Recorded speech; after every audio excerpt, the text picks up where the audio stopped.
Digital Den mini class, part 3 to the Halloween Photoshop series. If you missed the first 2 episodes, I highly recommend that you go back and you watch those to find out how we got here to where we are today. But if you're interested in learning more about the export function, as well as a couple of other functions we have not gone over yet here in Photoshop, keep on watching and we will go over those now. So and where we left off in the last video, we just hit File, Save a Copy, and that way we were able to quickly save a JPEG or PNG of our image. That way, if you wanted to just finish everything off and go, all right, I'm done, I finished my project, you could do that there. But there's a lot more that goes into being able to save images in Photoshop than you might be thinking. The first thing that I recommend is going up to File and then Save As, just a regular old Save As here, and making sure that you have a file that looks like this here, where I've titled Halloween Graphic. Saving it as a Photoshop file or a .psd file. What that does is that allows for us to be able to save everything in our project so that if we ever want to edit anything, we can pull up all the layers and all of everything that we've worked on in the past, and it basically makes it as if we've never left at this point, right? So maybe in the future, I would like to work further on this section here so that I don't leave things up to the imagination. I get rid of this tree and I really want to show this dog just ripping my arm off or something like that, right? I could then go in and edit that further to be able to do that. Or I could just leave things as is, and I could work on something else with the file here. The reason why I recommend that is because if you save something as a PNG or a JPEG, it will flatten and compress the image so that if I ever want to edit something, maybe you're doing this for a friend and they're like, oh, I really love the image, but I don't love the bats.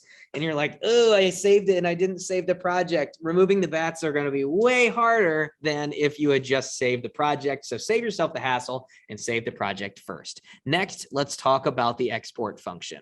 So first things first, let's talk about our export preferences. This will allow for us to be able to edit the quick export function, making it so that anytime that we want to save something, it will always save as a PNG or a JPEG or whatever we want to save it as. It allows for us to adjust all of these. And honestly, the default one is a PNG with transparency checked, and I recommend it. The default is pretty solid. The difference between a PNG and a JPEG, for the purposes of just talking about it today, PNG is generally a higher quality image type that also allows for transparency. What is transparency? If there's any empty space in your image, it will not be filled in. It will stay empty, and you will see it as like a checkered look to it. Like, for example, these images here, there's a lot of empty space that if I came in and I exported this as a JPEG, all of this in the background would be white or black, and which isn't necessarily as good as leaving it as empty, because leaving it as empty space will allow for us to more easily edit things in the future, okay? So let's go ahead and adjust the export preferences to a JPEG. Now you'll notice that it gets rid of transparency altogether and replaces it with this quality function here. I can adjust the overall quality of it to be able to make a really low quality image or a high quality JPEG. Why would I ever want for an image to be much lower quality? Well, there's a number of reasons why that's the case, but the most notable one is that it decreases the file size of your image. So for example, you might be working with a program that says the max, image file size is like less than a megabyte. And so you'll have to drop the quality to be able to meet that criteria, right? But for the purposes of this, we'll just leave that at 100% and we will click OK. Now, if I come back over here to File and then Export, you'll notice that the quick export has changed to a JPEG instead of a PNG. But I prefer it to be a PNG, so I'm going to click on PNG there. I'm going to leave the transparency checked because I like to have the transparency not be removed altogether. I'm going to click on OK, come back over here to export, and you see that that has flipped back over to PNG. Okay, now let's talk about the export as function here. Okay, so maybe you are somebody that is making an image that you need in multiple different file sizes, or multiple different image sizes, or multiple different image formats, or what have you. You can upload that, you can export them all at once here in the export as by just adding different more images of it, right? By clicking this this plus box here. I can change the overall size of it in a variety of options here. So I can have, say, the first one be 3 times the normal size. I can have the second one be 2 times, and the third one be just a regular standard what the image is supposed to be, right? Then whenever I click export, I'll get 3 different PNGs of all of the different options that I've pre-selected. Does that make sense? Up here, it's going to give us the PNG, the JPEG, or the GIF option.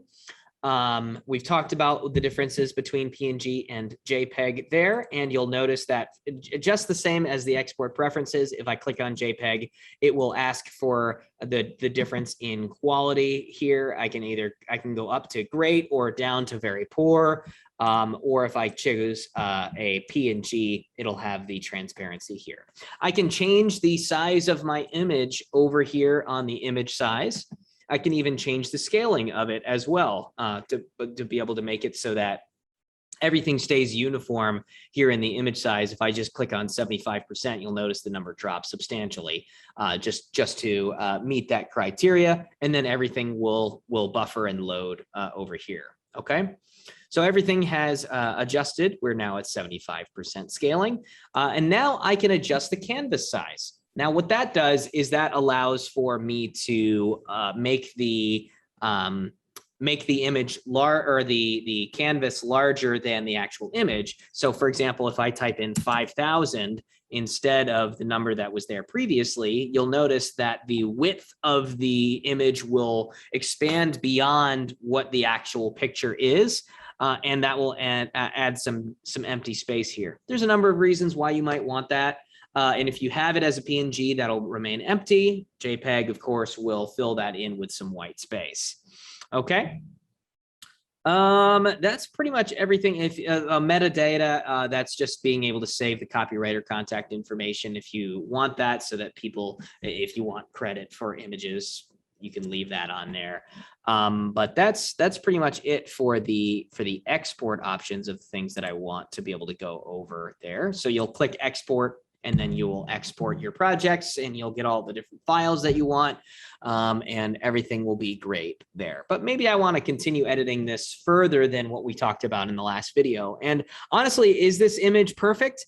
No, of course not. There's a number of things that I would want to change about the image to be able to make it so that I feel like my 2 characters in this are much more ingrained in the picture. For example, the lighting is a little bit different like it's much brighter on the 2 versions of me than the surroundings. And so I might want to adjust that. Some of the ways you can do that, you can come up here to image. You can even just adjust the tone, for example. And you'll notice if you are watching this version of me here up front, when I click on auto tone, it changes the overall color of me to be able to make me a little bit darker. I think that automatically looks better.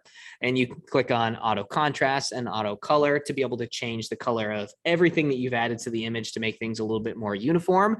But if you want some more creative control, you can come up here to adjustments, and you can adjust things via brightness, via levels, curves, and a number of other options here. And you can click on whichever layer that you want to adjust. So for example, I have myself up front here highlighted. If I click on that layer and then click on the brightness and contrast, I can adjust only that layer, the overall brightness of that and the contrast of it, to be able to make it so that it fits perfectly within the environment a little bit more. I think dropping the brightness just a little bit and probably keeping the contrast relatively what it was probably looks the best. So I could hit OK, and then you will notice that the change only impacted that one layer. And I could go in for every individual layer, and I could adjust everything to be able to make everything perfect. And then everything would look a little bit more like it belongs to the photo, if that makes sense. Okay. Don't forget, in the first video, we talked about the quick actions, and there are a lot more of them. For example, like if I would like to add a lens flare, I could click on the bottom layer, and then I could scroll down to lens flare, wherever that is. Here it is, add lens flare. And then you'll notice that a lens flare will appear, boom, up there. That will even change some of the lighting in some of the other areas of the image, which that's kind of a cool feature. And it will change your layer into it's called like a smart function or something like that. So play around with those and see how you like a lot of those functions there. And of course, Photoshop, it can be used for so many different things, and there's 500 different ways that you can edit everything and do the exact same function. Like for example, the way that I showed you in the first episode, how to erase things on your mask is exactly the same as what the eraser tool could be used for. So there's just a lot of different ways to be able to do everything in Photoshop. So if you are looking for more of a deep dive, as I mentioned before, definitely check out LinkedIn Learning for a full-on course on how to do this. So hopefully this episode has been helpful to you to be able to learn a little bit more about the export functions, as well as I highly recommend that you go into the image and adjustments functions and kind of check out those functions to see how you can change the way that your image looks, to be able to make things look a little bit more unique. So we will be back again next month. All throughout the month of November, we will be talking about how to make a movie in Adobe Premiere. So I hope that you will stick around for the next Digital Den mini class going into the deep dive of Premiere and learn how to make a movie with us. And we will see you in the next one. Thanks so much for watching. Bye.